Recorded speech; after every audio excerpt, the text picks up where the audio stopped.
আমি মোহাম্মদ নাহিদ হাসান জিএসএম এর জন্য আপনাদের সকলকে স্বাগতম জানাই। আজকে আমি যে কাজটা করব, আমার কাছে একটা আইফোন 6 আছে। এই 6টা শর্টিং সমস্যা, এটা একটু অন্যরকম শর্ট। এই জন্য আজকে ভাবলাম যে ভিডিওটা করে ফেলি আপনাদের সুবিধার জন্য।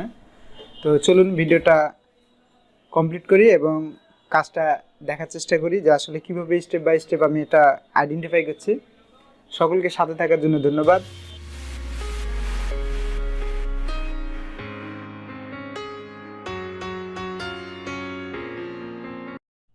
হ্যাঁ, প্রথমে যেটা করা লাগবে যে আমাদের ফোনটা শর্ট আছে কি না, আর পাওয়ার সাপ্লাই একটু চেক দিব।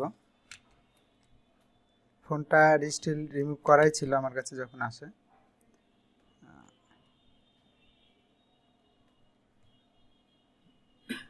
এটা হচ্ছে নেগেটিভ দেখানো কেন, তারপরে দিকে দেখান। এটা পজিটিভে ধরে শর্ট দেখায়, এখানে দেখেন, ওখানে শর্ট আছে দুই পারে। হ্যাঁ, এখন আমরা মিটার আবার চেক দিব যে আসলে শর্টটা কতটুকু আছে। তা মিটার আমার এখানে যেই মিটার আছে, মিটারে আমি এটা চেক আউট করব যে আসলে কত পার্সেন্ট শর্ট আছে। এখানে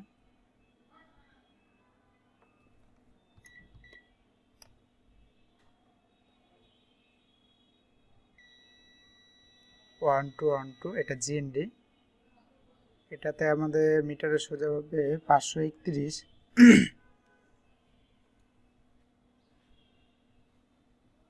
420 আসে।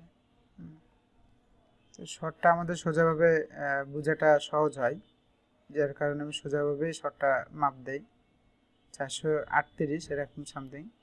2 পয়েন্টের উপরে এখানে রিডিংটা দেখাই নর্মালি। তো অনেকটাই শর্ট আছে, 80%-এর উপরে শর্ট আছে। তো এখন আমাদের প্রথম যে কাজটা, সেটা এখানে শর্ট যে কোনো ক্যাপাসিটর আইসি হতে পারে।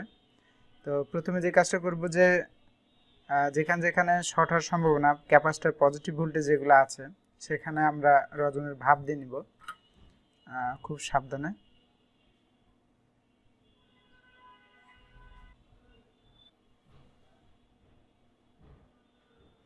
দেয়া শেষ। যারা শর্ট কিলার ব্যবহার করেন তারা শর্ট কিলার ব্যবহার করতে পারেন, আর আমি ব্যাটারি ব্যবহার করছি। এখন ব্যাটারি দিয়ে আমি রিমুভ করার চেষ্টা করি।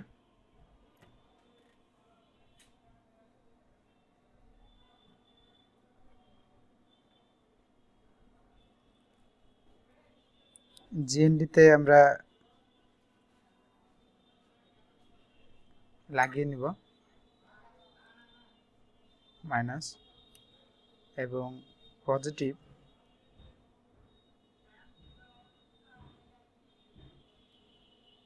এখানে কোনো কিছু গরম হচ্ছে না, এই যে দেখা যায় এখানে এই আইসিটা আমাদের গরম হচ্ছে, হিট হচ্ছে। আমি একটু ভালোভাবে দেখাই এবং আমি আরেকবার রজন দিয়ে আসলে এটাই গরম হচ্ছে কিনা।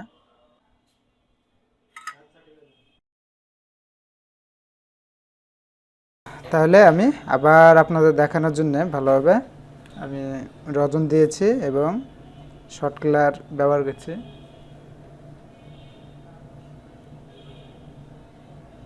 আইসিটা গরম হয়ে যাচ্ছে আমাদের। হ্যাঁ, এটা আমাদের আইসির সমস্যা, শর্ট কিনা আমরা আগে বলতে পারছি না, তবে আমাদের এক শর্ট কিনা আইসিটা, কারণ তার আউটপুটে যদি শর্ট থাকে তাহলে আগে আইসিটা গরম হবে। আমি ডায়োড রেঞ্জে নিয়ে মাপ দিচ্ছি।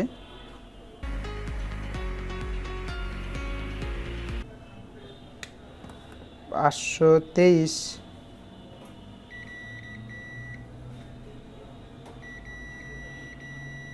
জিএনডি।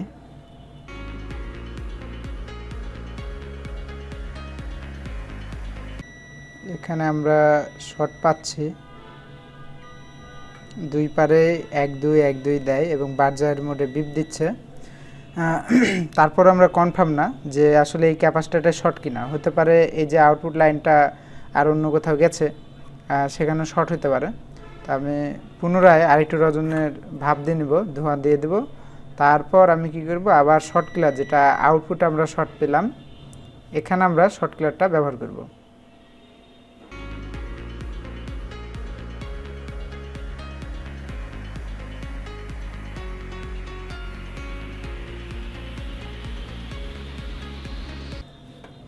এটাই গরম হচ্ছে।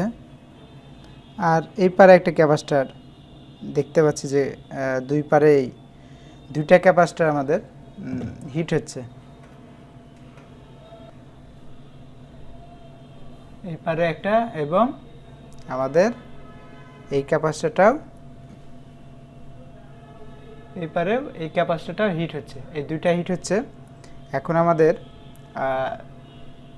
ওই পারের ক্যাপাসিটর রিমুভ করে দেখব, যদি আমরা এই ক্যাপাসিটরটাই শর্ট হতো তাহলে আমাদের এই ক্যাপাসিটরটা শুধু গরম হতো। এই দুইটা ক্যাপাসিটর শর্ট হয়, গরম হচ্ছে, যে কোনো একটা শর্ট হতে পারে।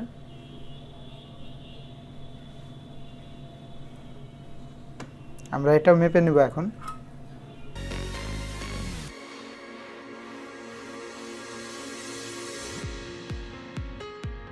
আমরা এখানে আয়রন দিয়ে ক্যাপাসিটরটা রিমুভ করে নেব, সাবধানে, যেন এখানে কোনোভাবে কোনো কম্পোনেন্ট বা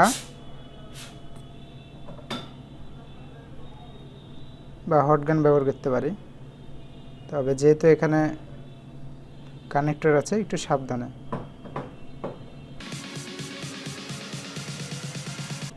দেখি আমাদের শর্টটা গেছে কিনা, বা এই ক্যাপাসিটরটাই শর্ট কিনা আমরা একটু মাপ দেই। এই তো আমরা এখানে শর্ট পেয়ে গেছি, এই ক্যাপাসিটরটা আমাদের শর্ট। আমরা চলুন একটু জুম করে দেখা যাক, শর্ট দেখাই।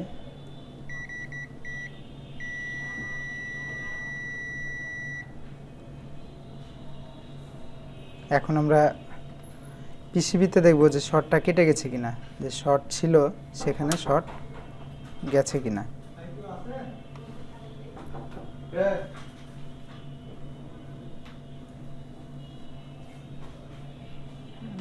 এখানে সোজাভাবে 1.6, উল্টাভাবে 421। আগেও যখন শর্ট ছিল তখন 421 বা 22 আসতো রিডিং। এখন যেহেতু আমাদের শর্টটা কেটে গেছে, আমরা রজনের ধোয়ার আর প্রয়োজন নেই, ওয়াশ করে নেব।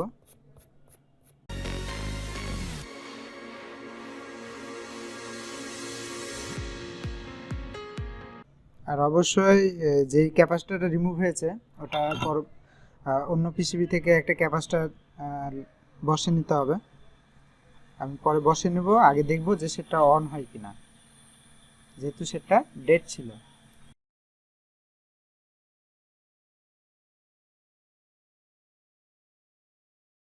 ব্যাটারিতে অনেক সময় ভোল্টেজ থাকে না, শর্টের কারণে চলে যায়, জিরো হয়ে যায়।